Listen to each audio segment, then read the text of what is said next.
Seguimos entonces con la estructura estatal de Roma, es decir, con la evolución del derecho público romano como nuestro alcance material.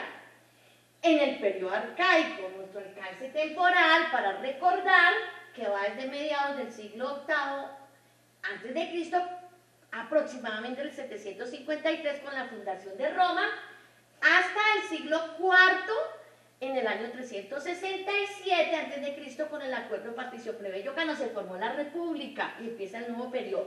Pero bueno, entonces aquí nosotros vamos a desarrollar los elementos constitutivos del Estado romano.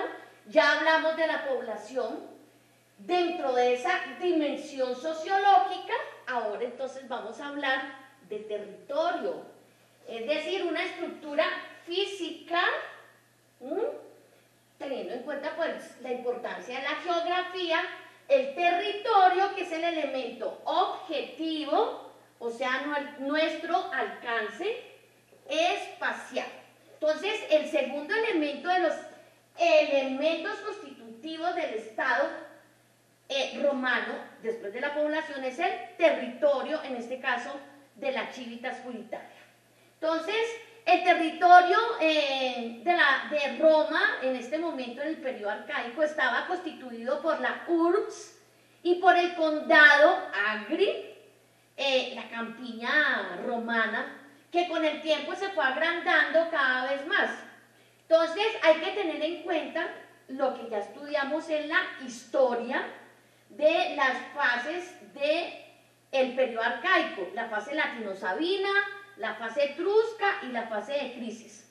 Entonces, en la fase latino-sabina existían las tribus que progresivamente se fueron unificando para dar lugar a la urbs.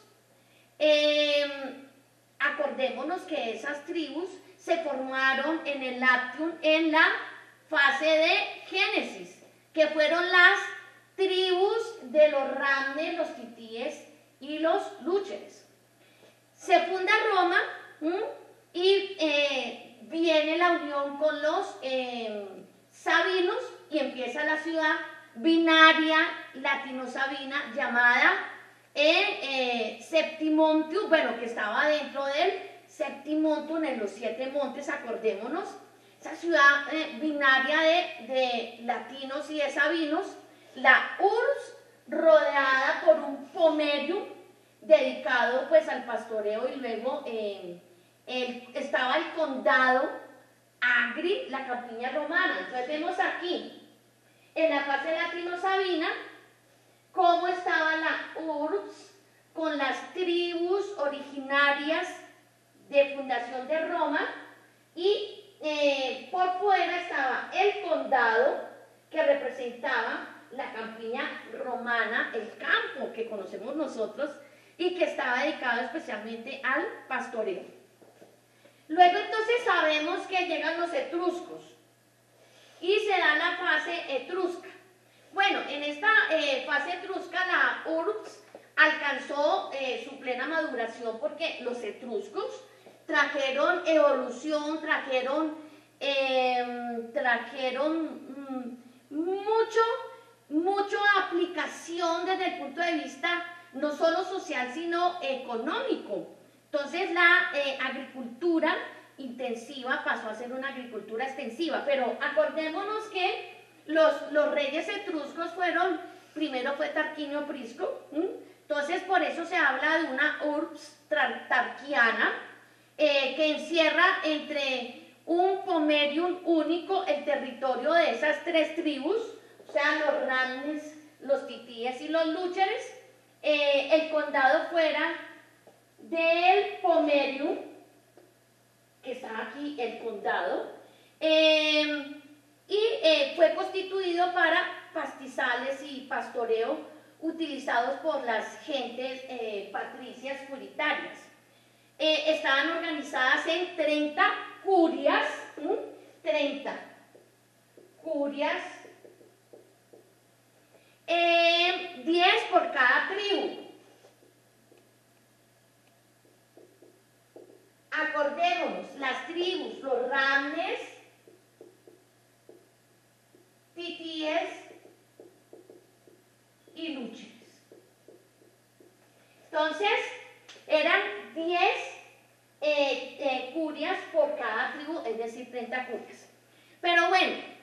se encontraban en un lugar único de reunión y todas entonces se denominaba el Foro Romano.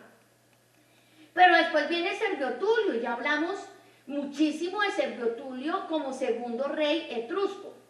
Entonces por eso se habla de una urbs serviana. Servio Tulio dejó intacta la división de las 30 curias, pero la urbs la repartió en 4 regiones denominadas tribus urbanas. 4 tribus urbanas. Entonces vemos aquí, ¿cierto? Está, primero, Palatina. Segundo, Esquilina. Tercero, Sucusana. Y cuarta, Colimna. Son las 4 tribus urbanas. El condado, o sea, la campiña romana, la organizó en tribus rústicas, que vemos aquí, lo que nosotros conocemos como el campo. Entonces, las organizó en 16 tribus rústicas. 16 tribus rústicas. Entonces, 1, Emilia. 2, Camilia. 3, Claudia. 4, Cornelia. 5, Fabia. 6, Galeria. 7, Horacia. 8, Lemonia. 9, Menenia. 10, Papiria. 11, Polia. 12, Pupinia. 13, Romulia. 14, Sergia. 15, Voltinia. Y 16, Betulia. Así es como entonces Servio Tulio organiza el territorio en 4 tribus urbanas y 16 tribus rústicas. Acordémonos que todo era para efectos del censo. Y después entonces se crean las diferentes clases sociales, se crean las centurias para el exército centuriatus, y de esta manera entonces todos en la población, los varones hacen parte del ejército por obligación, pero además toda la población debe pagar impuestos. Ese era el gran propósito del gobierno romano para la época, es decir, para Servio Tulio. Después entonces viene la fase de crisis, cuando en el 509, por la mala administración del tercer rey etrusco, Tarquinio el Soberbio, es expulsado de Roma, y pues viene la extinción de la monarquía, y en el 509 empieza esta fase de crisis con una nueva forma de gobierno que ya hablamos, que es la diarquía, gobierno de 2, deja ya de existir la monarquía, pero entonces en esta fase permanece intacta la repartición de la urbs en 4 tribus urbanas. En cambio, las tribus rústicas hasta el año 358 a.C. ya llegaron a un total de 23 tribus. Entonces, a ver, ¿cómo sería? Siguen estas 16 tribus rústicas, más 7 de la fase de crisis, para un total de 23. Entonces 16 más 7, entonces 17. Clustumina, la 18, Estelatina, 19, Tromentina, 20, Sabatina, 21, Arniensis, 22, Pontinia y 23, Publilia. Esto es muy importante porque esta organización era una circunscripción territorial para el voto, donde estaban localizados, el ciudadano romano iba y votaba en su tribu, no podía ir a otra tribu, si pertenecía entonces a la tribu urbana o a la tribu rústica, a su tribu. Pero también hay un punto muy importante desde el punto de vista de la dimensión sociológica, y es que estas tribus dieron origen también a los apellidos, lo que hoy conocemos como los apellidos, o sea, a la determinación de una persona en Roma. Entonces, el nombre que se les da a sus padres, pero ¿a qué tribu pertenece? Aquí están. Entonces, por ejemplo, la lex Papiria, aquí están. ¿Por qué? Porque el cónsul que la propuso era Papirio. Entonces, aquí está.